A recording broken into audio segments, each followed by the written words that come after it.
On a Tuesday in April, a woman and two 5-year-old boys counted coins on a plastic table outside a laundry. They were 40 yen short. 11 months later, that same woman signed the deed to a building on the same street. Nobody counts coins in public because they want to. Her name was Ayo. She was 36. The boys were Riku and Sata, 5 years old. Neither had ever met their father. There was a car across that street with a man in the back of it. Tatsuya Oshiro, 41. Out of prison 11 weeks. He had spent 4 years believing she took his family's money and walked away. That was a lie, a very good one. It had cost somebody a great deal to build. Stay with me tonight. You will hear what a prison visitor log says. 11 entries, over 2 years, and you will hear a man explain to his own family what he put in 2 rubbish bags. Before we get into it, tap subscribe. It is free, and it helps this channel more than you know. And tell me in the comments where you are watching from tonight. I read every one. Now let me take you back 7 years. Ayo Bankoli came to Japan at 24 to cook. That is not a small thing, so let me say it properly. She trained in Lagos and in Lyon. She was serious. She came to Kobe for a 2-year post, and she stayed because a man walked into that kitchen at 11 at night looking for something to eat. The restaurant belonged to the Oshiro family. It was the clean part of what they owned, and it had been losing money for 9 years. Ayo took the kitchen at 28. She turned it in 14 months. She did it by cooking what people actually wanted at a price they could actually pay. That is the hardest thing in that trade. It is also the least respected. By the 3rd year, that place was full 6 nights a week. There was a queue on Fridays. The family took the money and told everybody the location had finally come good. She was the reason. Everybody in that kitchen knew it. Nobody at the front of the house ever said it out loud. Now here is the specific thing. The named thing. Hold on to it. The uncle was Katsu Oshiro, 58 then.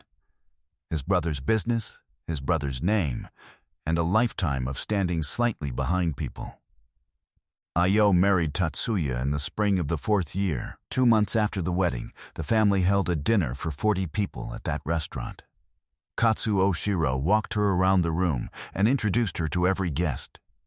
He said the same thing every time. Not her name. Not her position. He said, "This is the cook," 14 times. She counted, because when you are the only person in a room being introduced that way, you count. Remember those 3 words. They come back at the end of this in the same building, in front of most of the same people. Then came the 11th of November. There was a case. It does not matter what the case was. What matters is that somebody in that family was going to serve time for it. Tatsuya Oshiro took it. 4 years. He was 36. He had been married 11 months, and his wife found out she was pregnant 9 days after he went in. Twins, she wrote to tell him, and the letter came back. Now, you need to understand how visits work, because this is the whole story.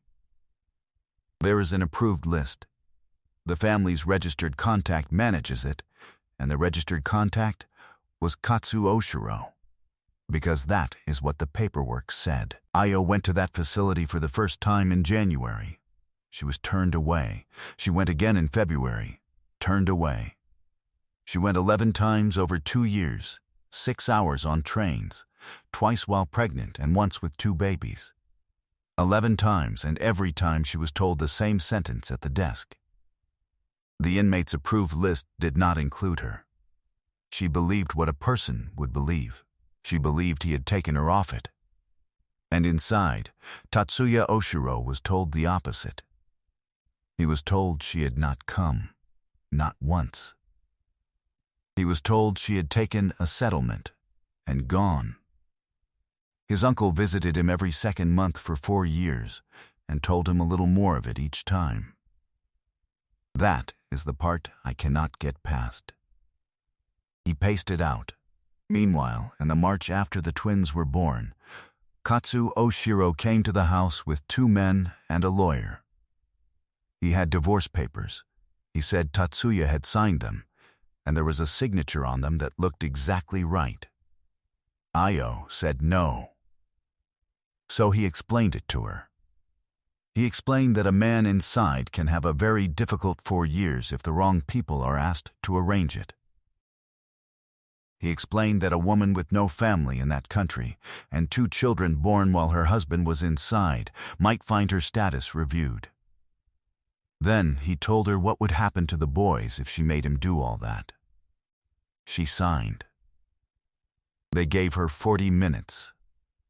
Her clothes went into 2 rubbish bags at the gate. Black ones. She carried them to the station herself with a baby on each arm and a neighbor helping. She never told anybody in that town what happened. Not once in 5 years. Think about that. 5 years. Not to a friend.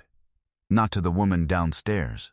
Not to the boys, who asked, the way children do, at 4 and at 5. You would have told somebody. Most of us would have told somebody by the 2nd year. She did not, because the man who threatened her had told her exactly what talking would cost, and she had 2 reasons not to test him.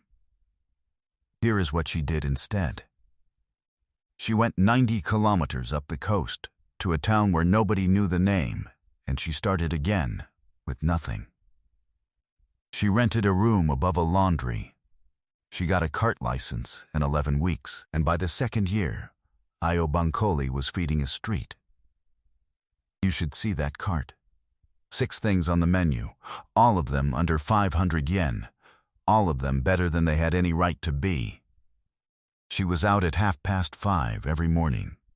She was still out there at 9 at night. The boys slept in the room above the laundry until 7. The woman who ran the laundry listened for them. She would not take money for it either. That is what that street was. Poor and warm, and it held on to its own. At 4 in the afternoon, the boys came to the cart and did their letters at the end of the counter. Riku on the left. Sota on the right. Every day. For 2 years. Regulars would test them on words while they waited. A grown man in work boots holding a paper cup, gently correcting a 5-year-old's handwriting. Nobody in that town had any idea who those children were. Neither did the children. The old man from the bicycle shop ate there 4 days a week for 2 years. He never once paid. She never once mentioned it. Everybody on that street knew. Nobody said anything. That is who she is. That is who somebody put in rubbish bags. Riku has asthma. That is the coins. The inhaler was a fixed cost every month, and it did not care what the weather did to trade. April was a bad month. It rained 11 days out of 20. So on that Tuesday, outside the laundry, a woman and 2 boys emptied a jar onto a plastic table and counted it into piles of 10. They were 40 yen short of what she needed that week. Sata kept saying they should look under the seat of the cart. She kept saying they would manage. They were laughing about it. That is the detail that took the man in the car apart. Not the coins. The laughing. If you have ever been short at a till with your children watching, you know exactly which one of those hurts more. They were not miserable. They were counting coins and laughing. Tatsuya Oshiro had been out for 11 weeks, and he was in that town for a completely unrelated reason. He saw a woman he had spent 4 years being angry at.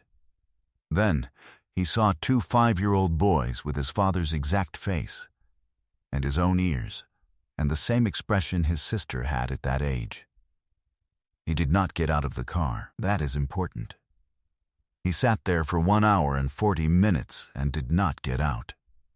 He had been told a story about that woman for 4 years. He was not yet sure which parts of it were true. Then he sent Noda. Noda had been his second before the sentence, and was his second again.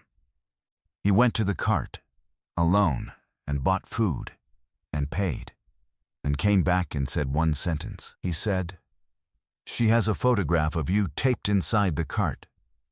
They came back on the Thursday. He got out that time. He walked up to that cart at about 8 in the evening, and Io Boncoli looked up from a hot plate and dropped a pair of tongs. They talked for 2 hours on a bench by the water, while Noda sat with the boys. He told her what he had been told for 4 years. She listened to all of it without saying a word. Then she said, "I came 11 times. He said, "They told me you never came at all." And she said, "Then one of us is going to have to prove it, and it should not be me." He came back 4 days later with the visitor log. It exists. It is a record. A facility keeps every attempted visit, including the ones refused at the desk. 11 entries in 2 years. Her name. Her identification number. Her signature. The times, which show a woman arriving at 7 in the morning after a night train, and in the column for the reason, the same code 11 times, not on the approved list. He also had the approved list. Her name had been removed on the 9th of January, 4 days after she first tried, by the registered family contact. That is a form with a name on it. Now, here is what he did next, and I think it is the most impressive part of this whole story. He did nothing for 5 months. He did not go to his uncle. He did not go to the family. He worked, quietly, and he let Katsu Oshiro carry on believing he had won. Because the divorce papers with the forged signature were a document, and documents can be examined, and a lawyer had witnessed that signature, and lawyers keep records. And a woman who signs under a threat to her children has a claim, if somebody can put the threat on paper. That took 5 months. It took Noda, 2 accountants, and a former clerk from that lawyer's office who had been waiting 6 years for somebody to ask her a question. Meanwhile, he did the other thing, which mattered more. He asked Ao for permission to know his sons. She said not yet. He accepted that, which nobody expects from a man like him. He came up that coast every Sunday for 5 months anyway, and sat at that cart, and ate, and paid, and left. By the 3rd month he was washing up. A man who had run a house in Kobe, up to his elbows in a plastic tub behind a food cart. On a Sunday. In the rain, twice. Noda has photographs. He has never shown them to anybody, and he never will, and he has mentioned their existence roughly 400 times. By the 4th month, the boys knew him as the quiet man who could not eat chili. He never once told them who he was. That was her decision, and he did not go around it. And he never once offered her money. She had told him on that bench that she would take nothing, and he understood exactly what she meant by it. The family council was held on the 14th of October. Katsu Oshiro had called it himself. 4 years in the chair, a nephew fresh out of prison, and he wanted it made permanent, while the elders still remembered who had kept things running. The venue was the restaurant. Of course it was. He wanted the room where the money was made. 51 people, both branches, 3 elders, and most of the guests from that dinner 7 years earlier, because it is a small world and it does not refresh often. Katsu spoke for 9 minutes. He was good. He talked about stability and about difficult decisions taken alone. Then, Tetsuya Oshiro stood up and asked for one thing before the vote. He asked his uncle to explain to the room what he had put in 2 rubbish bags in March 5 years ago. Katsu said he did not know what that meant. So Noda started putting papers on the table. The visitor log first. 11 entries. Read out slowly, with the dates and the 7 o'clock arrival times, and the code in the last column. Then the approved list, with a name struck off on the 9th of January and the signature of the registered contact underneath it. Then the divorce papers. Then the examiner's report on the signature. Then a 9-page statement from a clerk. She had watched that document being prepared in an office in March, and she had never been able to forget it. 51 people did not move. An elder asked Katsuo Oshiro a direct question. He asked whether he had told Tatsuya, in that facility, that his wife had taken money and gone. Katsu said he had done what was necessary for the family. That was the answer. Everybody in the room heard it as the answer. Then, Tatsuya said, "There is one more thing," and he opened the door at the back of that room. Ayo Bankoli walked in with 2 5-year-old boys holding her hands. 51 people saw those faces at the same time. Nobody had to explain anything. The room did the arithmetic itself in about 2 seconds, and then it made a sound. Tatsuya took her to the front of that room, and he said one sentence to his uncle. He said, "Introduce her." Katsu Oshiro stood there, and Tatsuya said, "14 times. At that dinner, you introduced my wife as the cook. Do it again. In this room. Say her name this time." Katsu Oshiro said, "Ayo Bankoli Oshiro." Then he had to say the rest of it, because an elder made him, and there were 51 people listening. He said what he had done in March. He said what he had said about the boys. He said it in a room where his own sisters were sitting. They took the chair off him that night. He was walked out of the building he had run for 4 years with his files in one bag, and nobody touched him, and nobody had to. He lives in Nagoya. Nobody in that family has spoken to him in 3 years. The restaurant was signed over to Ayo Bankoli in March. The whole thing, freehold, in her name only, because she would not take it any other way.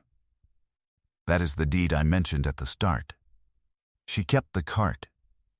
It is out there 5 days a week, run by 2 women she trained herself, and the prices have not gone up. The old man from the bicycle shop still does not pay.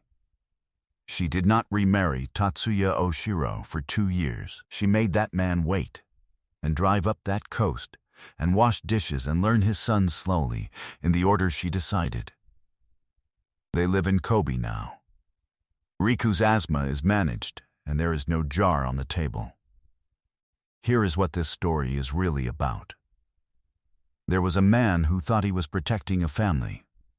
That is what he told the room, and I believe he believed it. What he actually did was look at a woman who had rebuilt his family's business with her own hands and decide she was staff.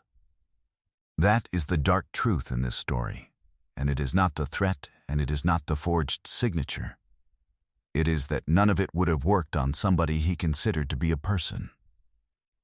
If you made it this far, tell me one thing in the comments. What was the moment you stopped scrolling? The coins, the 11 visits, or the door at the back of that room?